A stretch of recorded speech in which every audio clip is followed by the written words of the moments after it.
So what's the difference between being nice and being kind? Now, my take on this is that being nice is reasonably passive and it is pretty superficial. Yeah. It is typically avoiding discomfort to maintain harmony. It is something that is really prioritizing the status quo, smooth waters, not ruffling feathers. Yeah. That's niceness, it's politeness. Would I also add in the word bland? I mean, we are all taught at school not to use the word nice because it doesn't really describe anything. It's quite indistinct, isn't it? And I think most organizations wouldn't want to be described as indistinct and bland. There must be better words out there that would be sought after more culturally than nice. Well, I hadn't really thought about blandness, but to offer a better word than nice, let's go to the alternative that I mentioned, which is It's kind. the kind, yeah. I mean, at first glance, people might be listening and thinking, well, what is the difference between nice and kind? Surely they are the same thing. But whereas nice is, as I mentioned, superficial, Mm. a little on the passive side, kindness is a little more intentional, a little more seeking to be of service Mm. or being helpful in some way to the other person.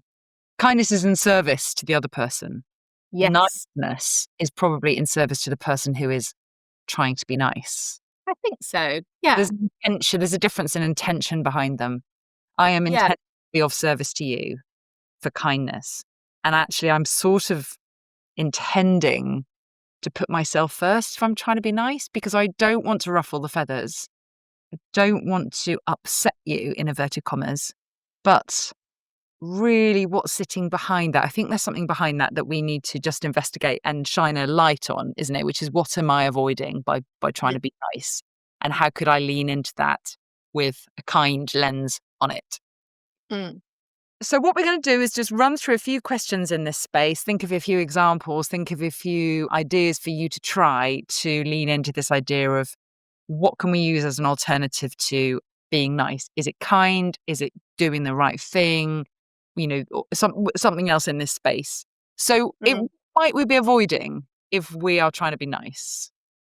My view is that the thing that we're avoiding here is discomfort. Yes, I agree. Personal, it's uncomfortable for me. It's uncomfortable for me if this is a really difficult thing to do. So, giving constructive feedback or giving some news that people might find difficult to hear Mhm. is not easy. Yes, It you're right. is not something that we're just going to sail through without thinking about or without perhaps a bit of practice or a bit of rehearsal, and certainly not something that is easy. So, I think the discomfort is the key here because if we can actually get our mindset to expect and be more at ease with discomfort, we are more likely to be able to step into this space in the right way. And we'll come on to that, won't we, in terms of what the right way would be to share uncomfortable news. But that discomfort point, I think, is really key here because I think what we tend to do is we take that sign of discomfort as a sign that we shouldn't say what needs to be said. Yeah, absolutely. One of the key things I remember being taught, and I can't even remember where it came from, but it was so useful to me, is that most things we avoid are actually only 15 seconds of discomfort. Can you get through 15 seconds? So let's say you have to tell someone that they haven't been given a promotion. Sure, the conversation is going to last longer than 15 seconds, but the core bit of information to be transmitted is, I am sorry to let you know that you haven't been successful in your promotion. That is less than 5 seconds. So thinking about maybe you've got an hour's meeting in the calendar. That's not you being uncomfortable for an hour. I mean, it could be, but the actual key bit of ultimate discomfort is much, much shorter than that. Wow, yeah, that's a really helpful reframe. I've not thought of it like that before. So, in terms of this question of being nice versus being kind, some of the reasons that we are approached to explore this and to help organizations or leaders to overcome is that being nice on the surface feels okay. It is not particularly uncomfortable, and that's the point that we've been making. We're not avoiding that discomfort. But what then happens is expectations become unclear.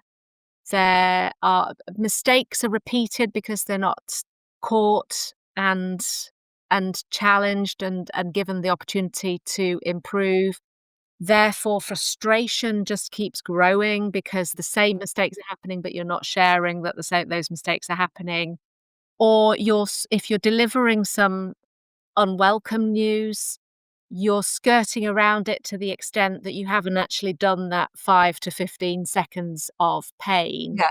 Yeah. extending that discomfort out because you've not given the message. Yes, it's that there is a saying, isn't there, that clear is kind. It's Brené Brown. Clear is kind. So if we're seeking Mm, alternative to nice, if we're seeking kindness, then being clear, there is no bonus this year. We all regret that, but that's yes, the fact. That's the clear message. Rather yes. than, well, we don't think that, well, we haven't really decided, we don't really know, and it's looking like there may not be, and da da da da Yeah, da, skirting around the issue is not clear. So people will come away with all kinds of different understandings from that conversation because you haven't done the clearest kind. You've kind of tiptoed yeah. around it. And then one thing that we talk about quite a lot when we do feedback, delivering feedback, I think one of the main reasons why people don't deliver feedback is because they feel uncomfortable giving it to somebody. I don't want to hurt this person's feelings. I don't Mm, want this person feel uncomfortable. And whenever I hear that, I'm like, actually, whose comfort are you prioritizing here? It could be your own. Are you willing to prioritize somebody else's growth and sacrifice your own comfort in that moment? And it might only be 15 seconds. So why should you prioritize your own comfort over somebody else's growth? If you are a people manager or a leader of any kind, there are going to be moments where you have to prioritize. Somebody needs to know this. They need to wow. be clear about it. And if you are prioritizing how comfortable you feel in that moment, you are not doing them a service. So you are not being kind.